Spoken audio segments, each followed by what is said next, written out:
ஜோதிட தகவலில் 7ஆம் பாவத்தின் சிறப்பு அம்சங்களை பற்றி உங்களிடம் பேசி வரக்கூடிய நான் உங்களிடம் இன்று திருமண வாழ்வில் நவகிரகங்களின் பங்கு, அதாவது நேற்று உங்களிடம் பேசுகின்ற போது நவகிரகங்களில் தலையாய கிரகமான சூரிய பகவான் ஏற்படுத்தக்கூடிய பலாபலங்களை பற்றி உங்களிடம் கூறினேன். இன்று உங்களிடம் நவகிரகங்களில் மிக முக்கிய கிரகம் என வர்ணிக்கப்படக்கூடிய சந்திரனானவர் 7இல் அமைய பெற்றால் எப்படிப்பட்ட பலாபலங்களை உண்டாக்குவார் என்பதனை பற்றி உங்களிடம் சில தகவல்களை கூற உள்ளேன். பொதுவாக நவகிரகங்களில் சந்திரனானவர் இரு தன்மை உடையவர். அதாவது வளர்பிறையில் சுபராகவும் தேதிபிறையில் பாவியாகவும் காட்சியளிக்கக்கூடிய கிரகமாகும். அந்த சந்திரனானவர் ஒருவர் ஜாதகத்தில், ஒரு ஆண் ஜாதகம் என்றாலும் சரி பெண் ஜாதகம் என்றாலும் சரி, 7ஆம் வீட்டில் சந்திரனானவர் அமைய பெற்றிருந்தால், அதாவது 7ஆம் வீட்டில் அமையக்கூடிய சந்திரனானவர் சுப சந்திரனாக இருந்தால், வளர்பிறை சந்திரனாக இருந்தால், அதாவது அது உங்க பிறந்தது வளர்பிறையாக இருக்கும் பட்சத்தில் அது சுபராக காட்சியளிப்பார். அப்படிப்பட்ட அமைப்பு இருக்கும் பட்சத்தில் அவங்களுக்கு பார்த்தீங்கன்னா அந்த சந்திரனானவர் நட்பலனை கொடுப்பார். பொதுவாக சந்திரனானவர் 7ஆம் வீட்டில் அமைய பெற்று உங்களுக்கு பார்த்தீங்கன்னா நல்லா பலமாக அமையப்பெற்று சுபர் பார்வையுடன் அமையப்பெற்றிருந்தால், சுபர் பார்வைனா குரு போன்ற சுபகிரக பார்வை பெற்று அமையப்பட்டிருந்தால் ஆண் என்றால் நல்ல அழகிய மனைவி அமையக்கூடிய ஒரு உன்னதமான அமைப்பு உண்டாகும். அதுபோல பெண் என்றால் நல்ல அழகிய கணவரை அடையக்கூடிய ஒரு அற்புதமான சூழ்நிலை உண்டாகும். அதுவே ஒரு ஆண் பெண் இருவரில் ஒருத்தருக்கு அந்த சந்திரனானவர் 7இல் அமையக்கூடிய சந்திரனானவர் பாவகிரக சேர்க்கை பெற்று அமைய பெற்றிருந்தாலும், அது மட்டுமின்றி இந்த 7இல் அமையக்கூடிய சந்திரனானவர் உங்களுக்கு தேதிபிறை சந்திரன் என்றாலும் பல வகையில் பிரச்சனைகள் உண்டாகிறது. பொதுவாக ஒரு ஆண் பெண் ஜாதகத்தில், அதாவது ஒரு ஆண் ஜாதகத்தில் 7இல் சந்திரன் அமைய பெற்று அது தேதிபிறை சந்திரனாக இருந்து கூட சனியோ ராகுவோ சேர்க்கை பெற்றிருந்தாலும், கூட வேறு ஏதாவது ஒரு பாவகிரகம் இணைந்திருந்தாலும் சுபர் பார்வை இல்லாமல் இருப்பது கடுமையான தோஷமாகும்.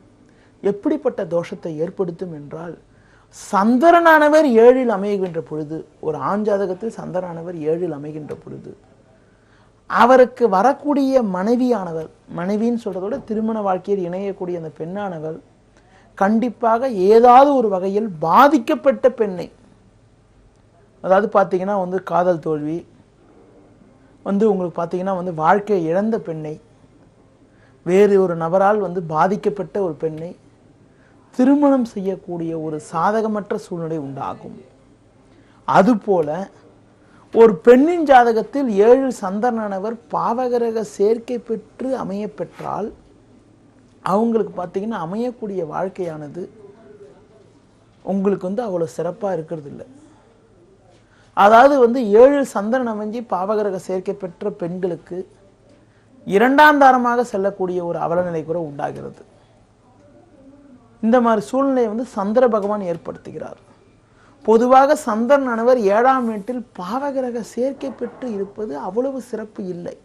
அதுவும் சனி ராகு போன்ற பாவகிரக சேர்க்கை பெற்று அமைய பெற்றால் கடுமையான சோதனையையும் சிக்கல்களையும் கெடுதிகளையும் உண்டாக்குகிறார்.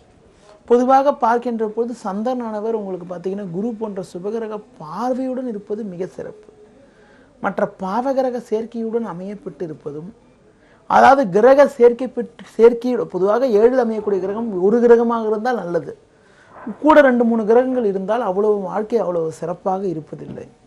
சரி, அடுத்து செவ்வாய் பகவான், நவகிரகங்களில் தலையாய கிரகமான செவ்வாய் பகவான் ஒரு ஆணின் ஜாதகத்திலோ பெண்ணின் ஜாதகத்திலோ 7இல் அமைய பெற்றால் நற்பலன்கள் ஏற்படும் சொல்லிட்டு கேட்டீங்கன்னா 7இல் செவ்வாய் அமைவது நல்லதுதான்.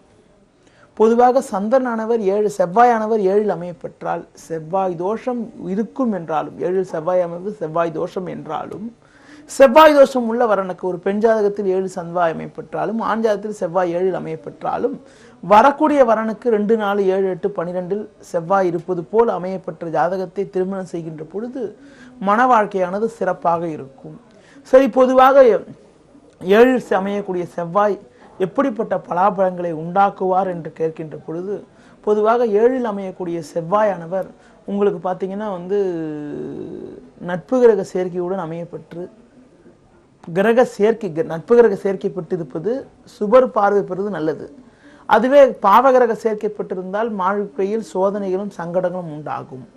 ஒரு பெண்ணின் ஜாதகத்திலோ ஒரு ஆணின் ஜாதகத்தில், ஒரு ஆண் ஜாதகத்தில் 7 செவ்வாய் இருந்தாலும் சரி, பெண் ஜாதகத்தில் 7 செவ்வாய் இருந்தாலும் சரியும், மன வாழ்க்கையானது சுபர் பார்வையுடன் செவ்வாய்க்கு இருக்கும் பட்சத்தில் செவ்வாய் தோஷம் ஒரு பக்கம் இருக்கும் என்றாலும் மன வாழ்க்கையானது சிறப்பாக அமையும். அடுத்து அது மட்டும் இல்லாமல் அவங்களுக்கு வரக்கூடிய வரனானது ஆனவர் நல்ல ஒரு தைரியமானவராகும். செவ்வாயானவர் நவகிரகங்களே ஒரு மிக சிறந்த கிரகமாகும்.